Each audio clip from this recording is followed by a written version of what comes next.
So what's up? Rebel Moon Part 1 is about to come out, and I took this opportunity to actually talk about some of the best Zack Snyder scenes that we've seen from his works.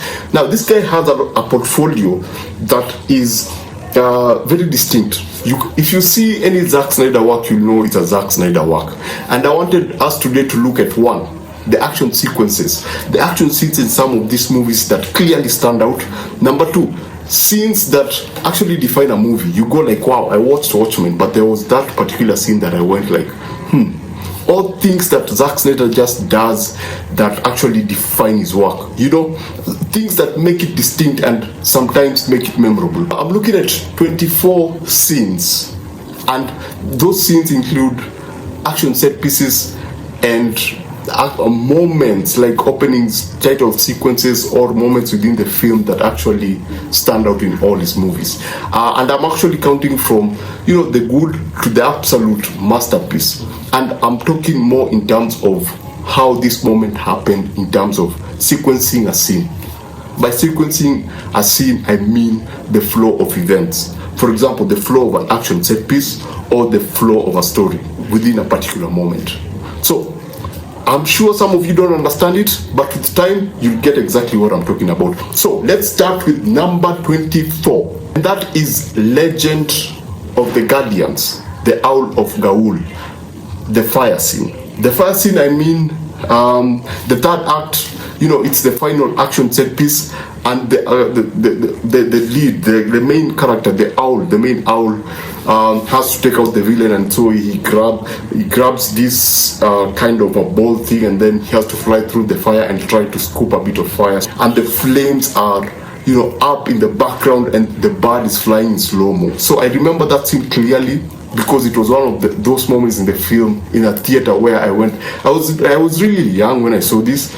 So I remember in the theater going like, wow, that is pretty awesome. That's pretty cool. In fact, the whole sequence, that final sequence was a bit insane, because there are scenes whereby these owls just come in silently and take out the bad guys. And there are these slow-mo moments that Zack Snyder uses to show the owls fighting, because they're fighting with their claws. So, but the fire moment, where the fire just comes out and the birds are fighting, and then you see the main owl just flying down with the fire thing, and it goes through the fire and scoops it up, and it's all in slow motion. That was one of the moments that my jaw just dropped, and I was like, wow, this is awesome. Yeah, so that's number 24. At number 23, Dawn of the Dead, the top-down shots. You remember Dawn of the Dead? I think it was one of his first movies, and there was that openings. There was that opening whereby zombies are in. We don't know what's happening because we are following this particular character in a house, so we don't know what's happening outside, and so it's all chaos. The husband has been infected, and so she's walking out. Once we get that fantastic scene of her stepping on the from the bathtub to the carpet, which was very beautiful.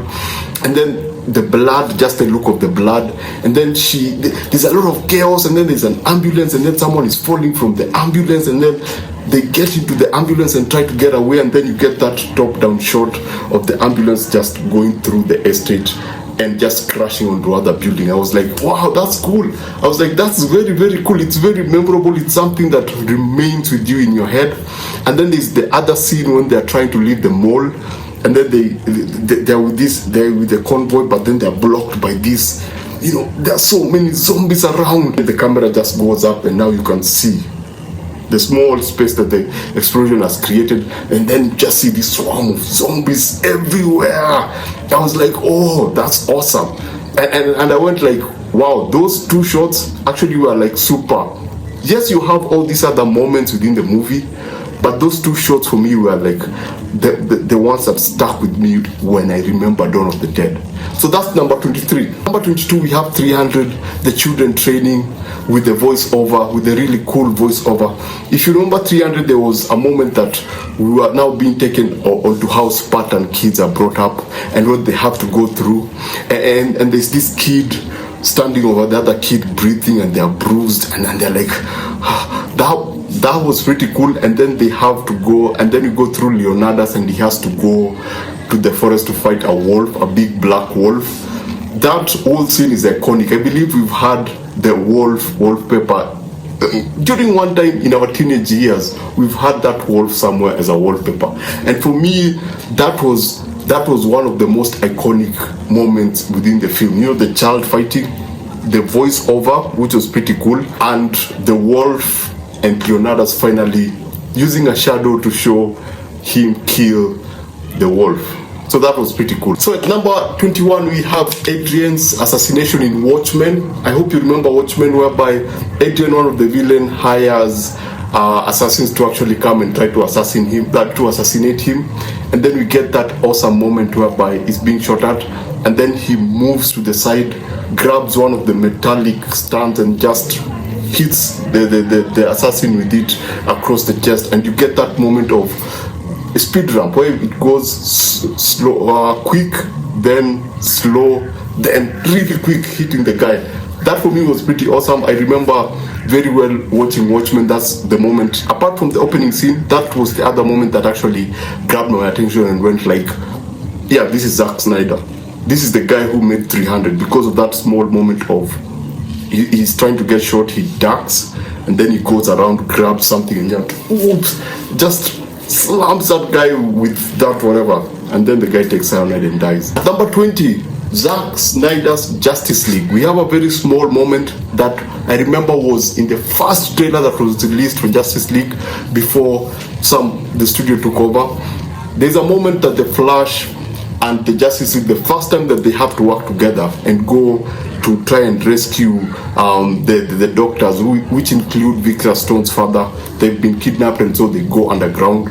And so when they go in, the team is like, Batman is like, you have to work together. And so they go in, and when they go in, everyone starts doing their own stuff. And so the Flash comes in and is asking Bruce, this is not working together. And then he realizes that one of the parademons is there and is looking at him and is just about to shoot him. So he zaps, like he goes to this side, then goes to this side, and then goes behind the parademon and just pushes him. So for me, that was pretty cool. In the studio movie, actually, if you're a film student, you know this. In the studio release, Barry just talks about how he doesn't fight, he only pushes people around. In the Zack Snyder's Justice League, they don't tell, they show. So for me, that was a big deal. That was actually one of the moments that hyped me for the movie, because I knew that they were going to play around with the Flash's movement, Barry Allen's movement. Now, even during that scene, we have that moment with Diana, when actually Nani does something, but we're going to get to that. So Flash during that particular moment I was like, that's cool, that's pretty cool. That I like his movement. I like how we were able to see super speed in not a different way, but in a much more interesting and funnier way, because he has to lean on the wall like this, then on the other wall like this, and then go back and just push the guy and actually manage to get rid of him. That's number 20. Number 19 is Sucker Punch, the opening the opening scene, when you have that short story about what happened to the main character and how it plays out, plus the selection of the music and how it plays out in slow-mo, and it just it feels like a music video, but it's telling the story. And then for me, like, the most awesome part of it all, when the car is going up and then it's raining and then you can see the water drop from the name of the movie, Sucker Punch. I was like, oh my gosh, that is so cool, that looks awesome.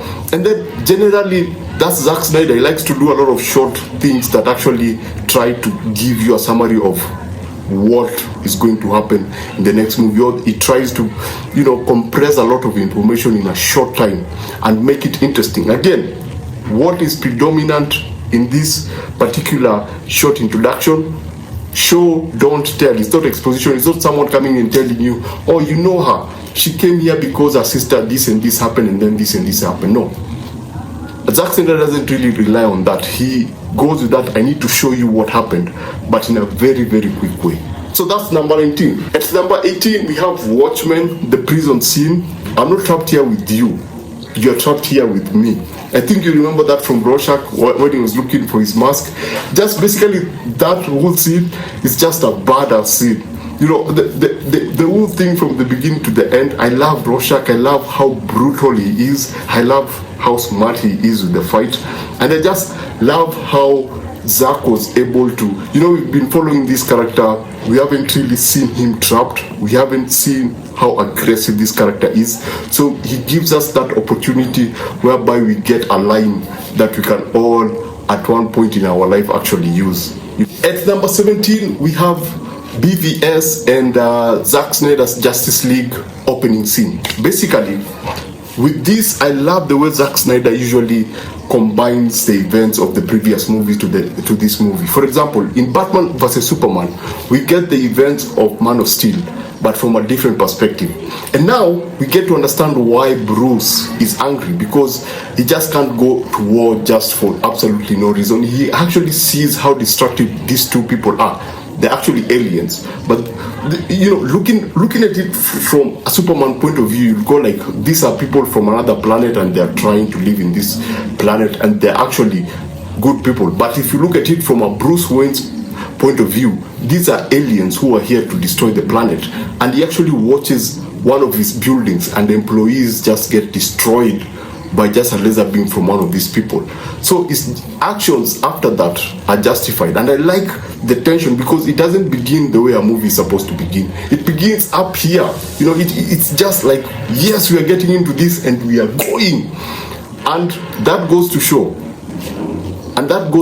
If you add up to Zack Snyder's Justice League, it goes to show that with each movie, the events of each particular movie has consequences. So for Man of Steel, coming and destroying that city, it brought about his battle with Bruce Wayne, with the Batman.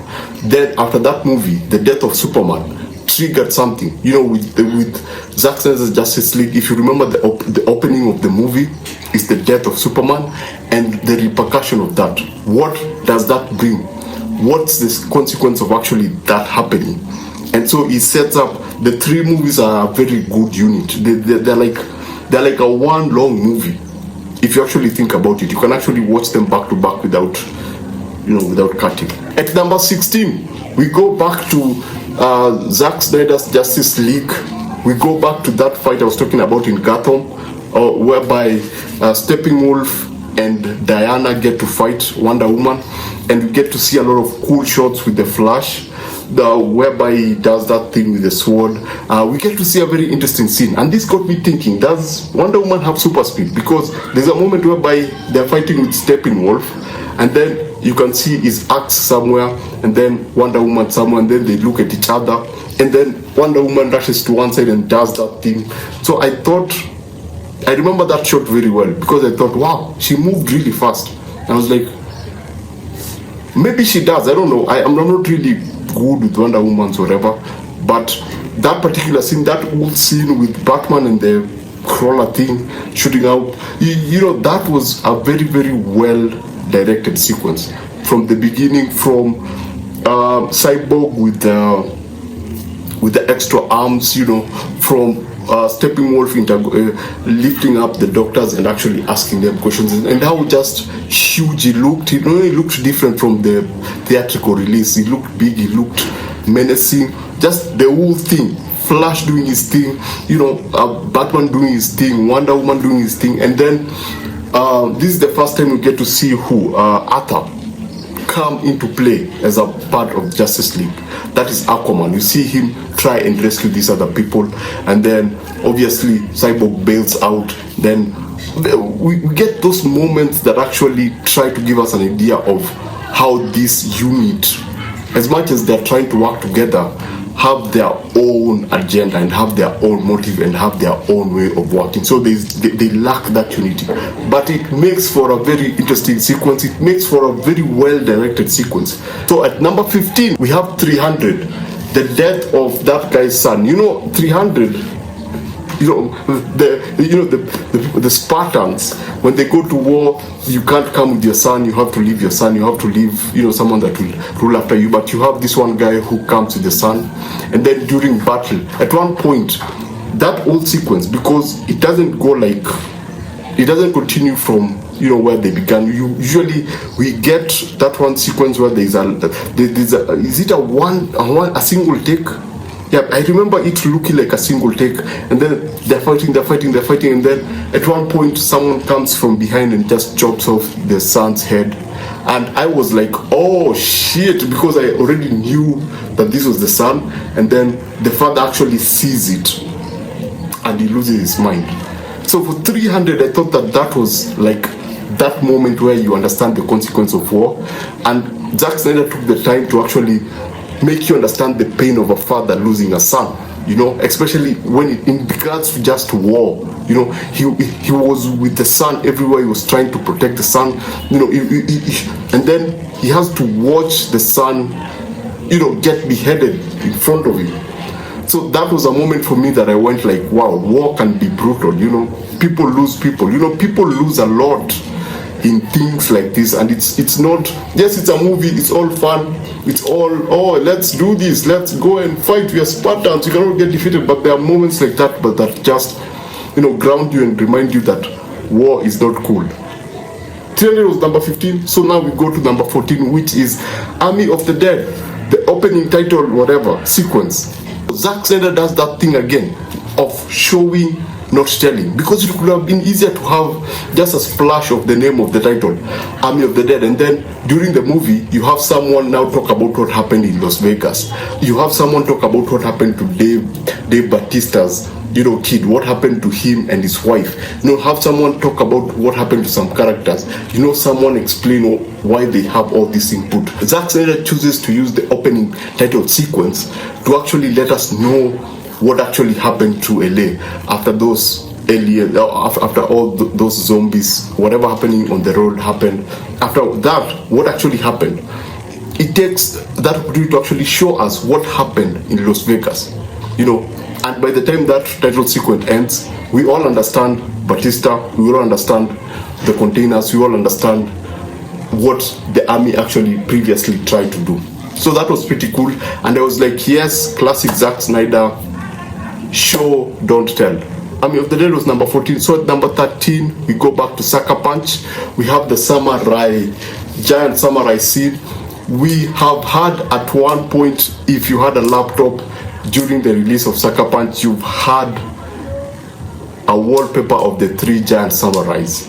So for me, that was one of the coolest moments from that movie. I loved that particular fight scene. I loved the fight scene with the minigun, and it's in slow-mo, and then you see the main character just jump over the bullets, and the bullets actually destroy everything in the background, and then the swords, I was like, come on, you're not going to try to fight this with this long, and then they actually do that. So that moment for me was the closest thing to an anime that I had seen during that particular point. And I'm not a big anime fan, but that was like the closest thing. You have this huge samurai with a huge sword having a battle with this small person, and she can actually handle herself, and she actually takes the 3 of them out, and they are very well shot. I mean, there are moments that you could freeze and have a wallpaper. So that for me was pivotal. Actually, it was that moment was actually the first major action set piece that we saw in the movie. If you remember very well, it was one of the big moments, and it just went in and now reminded us of what we were just about to go through.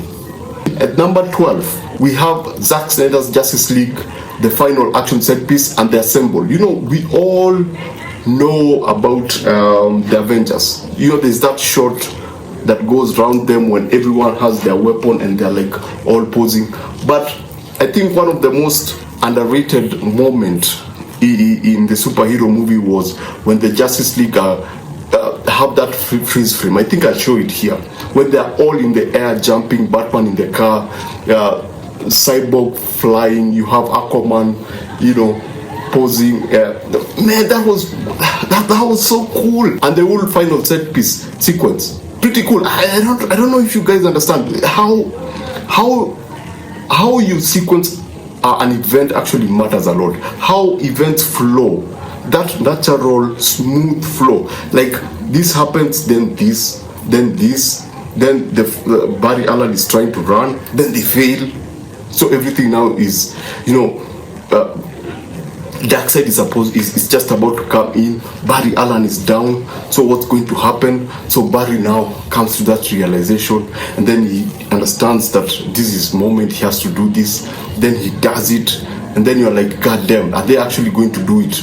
And then Barry actually does it, reverses time, and then he reaches out to Cyborg, and then there's that cut whereby you can see Barry at the back and then Cyborg in the front, and then the camera just zooms in and goes from that scene into Cyborg's eye, and then you can that was just good direction, and I think it comes from storyboarding, understanding your pre-production, understanding how you want everything to play out up to that point, and keeping the energy from the first time that they get to that place to that final set piece was like that was pretty cool. That was pretty well thought through. So that was number 12. At number 11 we have 300, the giant thing, the giant zombie thing battle, and again, it's not just that fight, it's before that and during that particular action set piece, because it's the moment whereby most of the soldiers, you've had one very good action set piece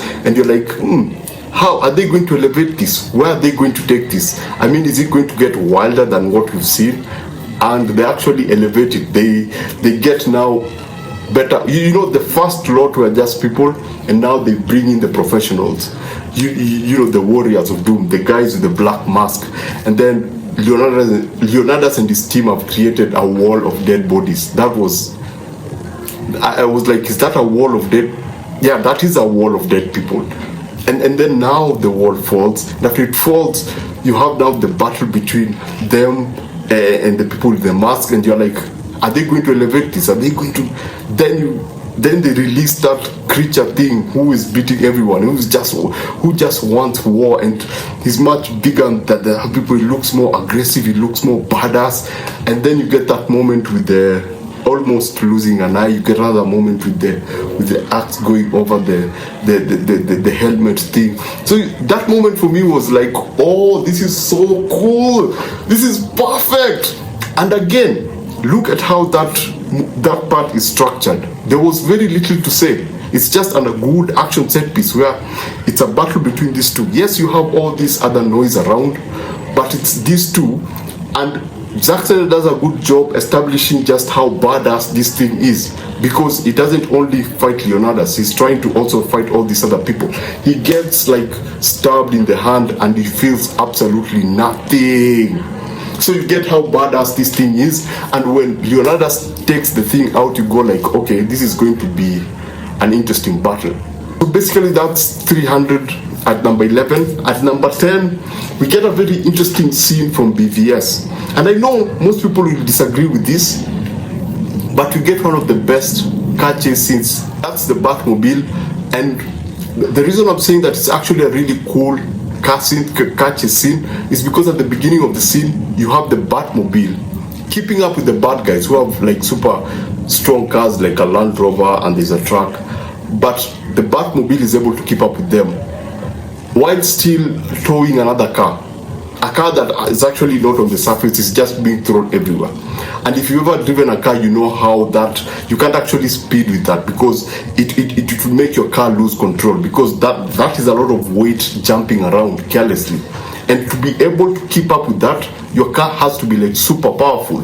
Then that scene just elevates just how badass the Batmobile is. And again, after now that happens, there's an explosion, and then there's just how relentless the car is. It goes through a building, then destroys half of what are they called? Container. The container is on the track, and then it slices through a container from the above, and then crashes into a boat, and then there's silence. So the bad guys are like, it's easy, and then it shoots through the boats, and then it just flies out, and then it just chases the truck, and then the bombs coming through, and then there's the shooting and the bombs coming through, and then there's the turn, and then it hits Superman. So for me, that was pretty cool. That was a very intense scene, especially that boat part. I was like, that's a very cool reveal. I mean, it's a very good way to shoot a car that is that's supposed to be more that's supposed to be an equivalent of the person. So you feel like the car has its own personality, which is relentless. I'm gonna get you. And then it hits Superman. And what does it do? He gets the car back. I mean, can you imagine if that was an ordinary car? What condition would it be? I mean, it hits a superhuman being. It will have molded into the body, if you know what I'm saying. So yeah, that's the Batmobile at number 10. At number 9, we get Show Don't Tell. So you have Cyborg. We've been introduced to the character. Now we want to know more about what he's able to do. And so Zack Snyder chooses to show us what he's capable of. And that's there are a lot of visual clues, like going into the stock market and seeing the fight between the two, and then looking at people's financial or whatever and deciding, oh, this is small, this is it made me feel something. I think that's very important to know, because movies are supposed to do that. They're supposed to make you feel something. And so what Cyborg does with the service lady who's actually low on cash, and then he does that thing, and then you move to the real world, and then the mom is like, oh, I have so much money, and the kid looks back and the Cyborg smiling back at him, and he's like, oh, this is cool. Then when he turns back and he's sleeping, some dude looks at him and goes like, whoa, and then he realizes that isn't that a perfect superhero story? In that small section, isn't that just what superhero stories actually try to do? In that few minutes. Yeah, that's where I go, like Zack Snyder and short storytelling is on point. So that's Cyborg's ability, which is shown very well in a short clip. And now we go to number 8, which is perhaps my favorite moment in any Zack Snyder movie. It's the train sequence in Sucker Punch. I hope you guys remember it. There was the zombie scene with the zombie soldiers, which is pretty intense, and then you get the train sequence whereby they have to, I don't know, pick something or stop something that is within a train, and that train is guarded by small robots, and they have to fight themselves through that. Why did I like that scene? It's just the creative use of the camera angles and a very good mix between VFX and real life in motion, because everything was constantly in motion. The camera was moving, people were flipping, bullets were flying, cartridges were flying. It's just absolute chaos. And he uses slow-mo to help us understand what's happening. He uses slow-mo to slow down moments so that we can see what is happening. From a robot being thrown out to hit a metal, to a robot having its arm broken with a gun and then shot in the head. That for me was pretty cool. I love that action set piece. I believe if you're shooting a movie and you want to learn how to shoot action, for me, I believe that's one of the action set pieces that you actually need to sit down and study in terms of just intensity and the application of VFX. And you actually saw that in the latest James Gunn movie, which was Guardian of the Galaxy 3, when they walk into a room and they're full of these creatures and they have to fight their way through. So that was pretty much inspired by that scene from Sucker Punch. If you watch the two, you'll actually get the gist of what James Gunn was trying to do. So that's number 8, the train sequence from Sucker Punch. And at number 7 is, I believe, one of the few love stories that actually broke my heart, but I really enjoyed it. Dr. Manhattan's story in Watchmen. You remember that section whereby everything kind of stops, and then now we have to listen to Manhattan explain how he became what he became. Again, that could have been exposition. We would have just thrown a character there and the character tell us about what happened to Dr. Manhattan. But it's done by Dr. Manhattan in such a simple and a movie within a movie. It's that moment where I went like, after that sequence was done, I went like, wait, I just actually watched another movie. Yes, I'm watching this movie, but there was another movie within that bigger movie. And for me, the best thing is how he used time to actually try to throw you off, bring you back in, try to throw you off, give you context on why and how he was able to assemble himself, the watch, make you understand his relationship with small parts and, bringing things together. An idea of his ability and what he became and how he became enemy of the people. So for me, that again was, that unique moments where you go like, when I start making movies, I'm going to try out this thing. So that's number 7, Watchmen, Dr. Manhattan's backstory, which again, it's an interesting love story. Within that movie, it's a very interesting love story. At number 6, we have Batman vs Superman, Batman's warehouse Martha rescue, when he goes to rescue Martha, oh my goodness, I think we all agree we needed this in the Batman universe. We needed to see this because if you're a Batman fan, you've played the Arkham games, and there are moments that you've seen certain action set pieces and you went like, oh, I wish to see this in a movie. So Zack Snyder actually did it. And apart from all that, apart from the idea of one person taking out a group of people, there's more things that I liked about that action set piece. For example, the first part, when the ground explodes, it explodes and then he immediately jumps up and goes to the roof. So when everyone is looking down, he's actually above them. So he just like now takes them down from above. They don't actually know that he's already up there. They don't understand that he has actually just, when the explosion appeared, he immediately jumped up. So that was pretty cool. The other thing is just the power of his fist. There's a guy that he punches and then his head goes down first. Do you know the amount of force that you need for that to actually happen? I mean, hitting someone so hard that their head goes head first.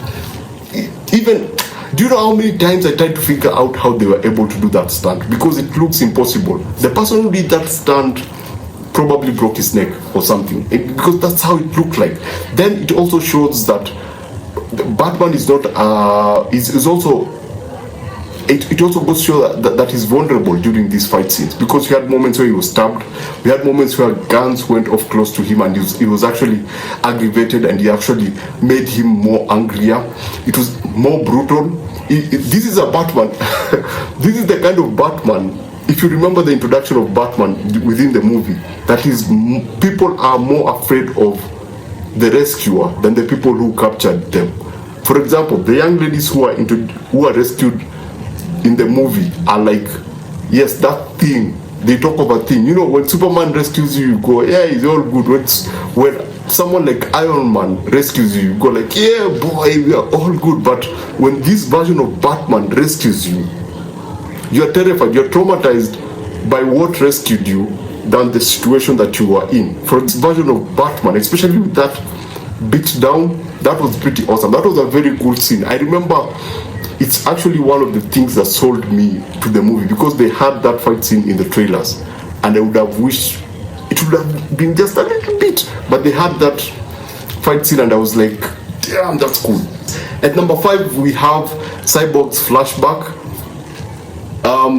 The Justice League have to bring Superman back because they're dealing with a creature who is far more powerful than they are, and so the Flash has to do his thing, which is run and then tap that thing and then add a bit of energy to bring everything up. Cyborg again has connected to the system, and then he has that flash of events. I think it's not flashback, it's flash forward, right? So he gets a vision of the future where Darkseid has taken over. So we get that awesome moment where Darkseid has taken out Aquaman. Darkseid has Superman. He has Superman on his side, and then I think one of the most epic scenes, Diana has been taken out. There's fire everywhere. The Amazonians are doing their ceremony, and then on top, somewhere on the corner, you see, that's a fantastic scene, man. That's a very well composed scene. You see Darkseid standing on his craft, looking down. So you have the fire, you have the Amazonians, you have Diana laying there, you have all these other things, and you have all this spacecraft. Then somewhere on the corner, you have Darkseid standing there, looking down at them. So that was pretty cool. That whole scene was, wow, just a glimpse of the future, but done so well that it makes us understand, as the viewers of this movie, makes us understand the consequences of what would happen if Darkseid actually came.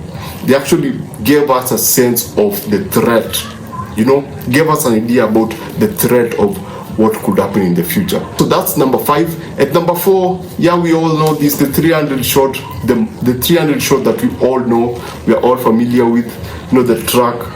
You zoom in, see a character, see Leonidas do his thing, zoom out, understand the scope of the fight scene, then zoom into another character, they're spearing someone in slow-mo, then zoom out, focus.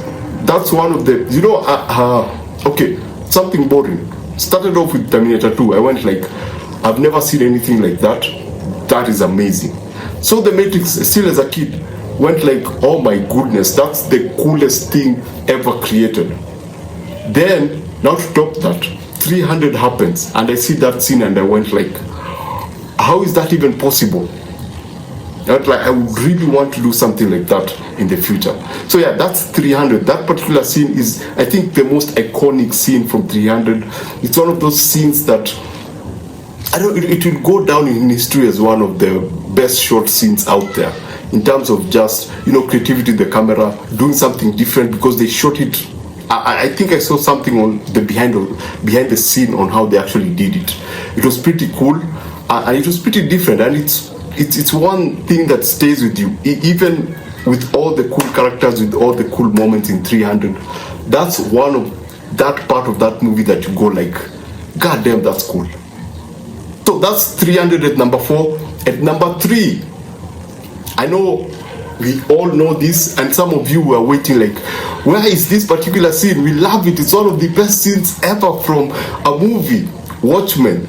The comedian's death, the opening scene, just the intensity of that scene, whereby you cannot see everything. It's a weirdly lit movie, but the action set pieces, the intensity of that particular scene, and the fact that that's the inciting incident during the opening of a movie, was far more like the coolest thing ever about that particular story, because it just kicks you in. It doesn't wait for you to tell you, oh, this is where we're going to start in, the comedian is dead, or whatever.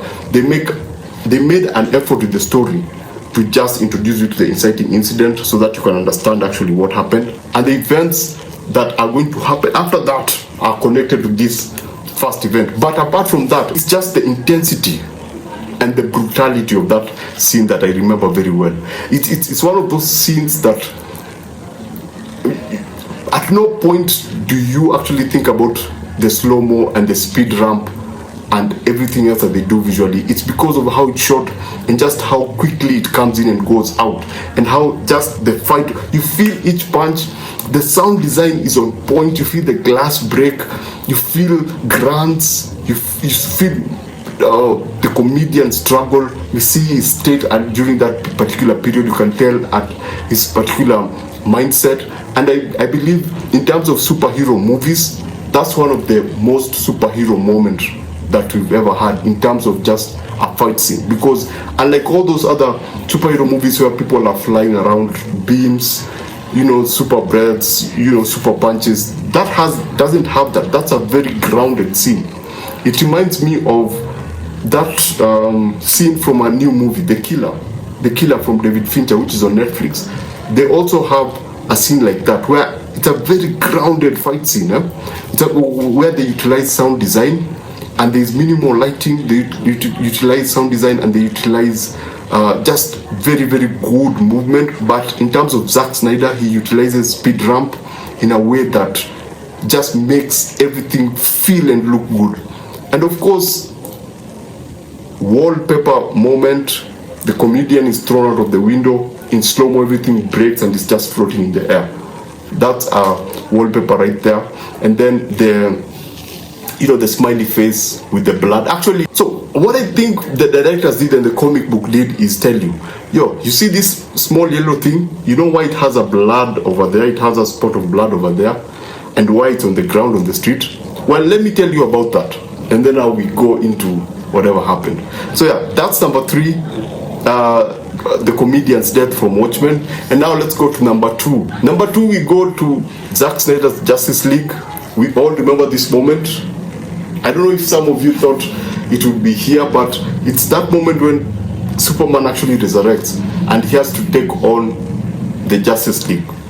So for me, the theatrical cut was interesting, but it had removed a bit of part with Aquaman and Flash. And I thought that also played a lot into the character and the relationship between the two. And Zack Snyder's version, for me, was much better because it was longer.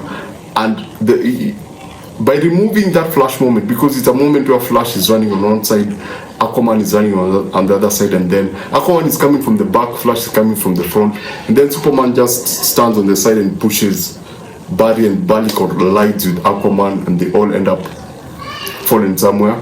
So for me, that was, I believe, can you imagine Can you imagine if you hadn't seen that on the theatrical release or the trailers? You just saw it on the Zack Snyder's Justice League. That would have been awesome, because that was that moment that you realize that actually how bad our Superman is. It's not because if you watch most of the Superman movies, they create a Superman who is just like, I'm good. I fight bad guys. I make shit happen. But how badass am I in live action? Super speed. What's the best way to show super speed than a speedster passing by and Superman just standing around slowly to look at him, and then having a fight whereby Superman actually can match Flash's movement. Have a moment where he takes on Diana and actually takes her down.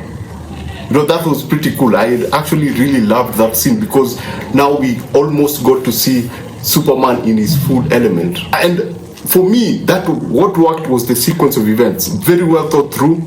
How he uses slow motion within that. It's just not slow motion for the sake of slow motion. The second thing, how he's able to show us just how badass Superman is. By taking on Wonder Woman, we get a clear understanding of just how badass he is. Now, at number one, I think we all saw it coming. Some of you actually know what this is, and I very much respect this particular sequence, because of, if you talk of planning, I believe this is an example of how you should plan out your action set piece. You answer one major question, and then what? Because it's an event of and then, because you have Superman come in, beat up Zod, and then a petrol station explodes, and then these two people come out. There's the giant robot, there's this other character, and then they have a fight scene within that or whatever, and then grabs a van, throws, and then cops, the army comes, and then it's jumping out, and then they're fighting in the cafeteria, and then there's a bank vault, and then there's a group of army, and then a chopper crashes, and then this one character takes out all these characters, and then there's a flying train, and then there's an explosion, and then there's this one thing that's jumping to come and take out a jet, and then Superman comes in, and then they crash wherever they crash, and then this character is taking out a group of soldiers. They're standing face to face with one particular soldier. He believes that for every sacrifice there's a reward, and then Superman just comes in at the right time, and then a train comes from nowhere, crashes Superman, and then there's an jet comes in, and then the two missiles coming in. You see, and then I think that's what I'm trying to say. That for me is a perfect action sequence. If I believe Zack Snyder was having a great time actually constructing this, saying, and then this happens, and then Superman does this, and then this happens, and then the missile comes in. I can imagine the storyboards for this particular scene. So basically that's it. That for me was one of those moments where you go like, and you do realize that scene did not have a lot of slow motions. You do realize that particular scene had some scenes that made superhumans move like superhumans, interact with objects like superhumans. So for me that was important, and plus it is a scene that establishes Superman as a good person, because he tries to protect people. He saves, actually I think it's 3 people. He saves the soldier who falls from the plane. He saves the commander with the knife. And he tells people to go back to their houses. So we see now a Superman that we're familiar with, if you know what I'm saying. But in terms of just action, that was like, this happened. That for me was a good example of elevation of event and action set pieces. It's actually a graph of whatever happens. Everything just elevates. So basically that's it. That's some of the best moments that I've seen from Zack Snyder Productions, I think, in terms of action, in terms of storytelling. And yes, there is an honorable mention. Steppenwolf in all the scenes, taking out the Amazonians with the horse and throwing, grabbing all of them and hitting them with this easy introduction. Steppenwolf talking to Darkseid with that thing that was melting. So that's like more of an honorable mention. And he's actually a really cool looking character. His characteristic, his armor, his body, how he has like vulnerable areas, but he covered them with this a live armor. That was pretty cool. His army generally, because they're parademons, but they are, I wouldn't call them cool. They have certain they have levels. So for example, when he's talking to Darkseid, you can see in the background the different kind of parademons. The ones who fly around, and there are the others with like creepy legs. Another honorable mention, you have that flashback during the first event when Darkseid tried to come and he was like pinned down, and you had all the superheroes come together. That was pretty cool. But for me, I felt that I wish to have seen Darkseid in more action than that. I wish to have seen a bit more of action with him than what we were shown. But generally, that was an honorable mention. When you come to Steppenwolf, why he did not qualify to come into my list is because, especially with the Amazonians, I wish we would have seen more of him during that particular period. I wish that after getting the mother box, he would have taken on the Amazonians who are coming, like a third of them, and just wipe them out.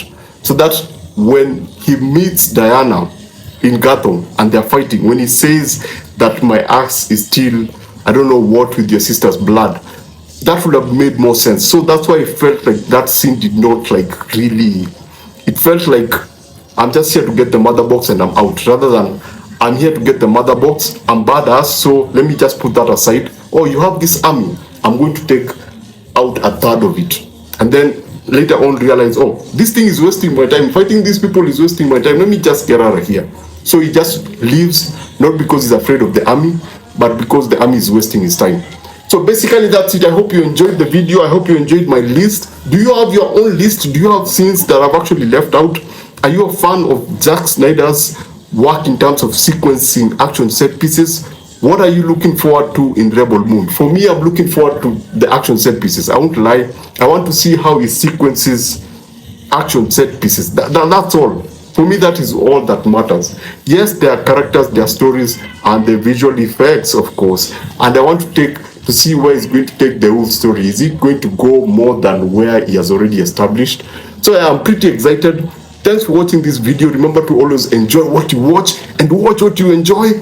Please subscribe, and I shall see you on the next one.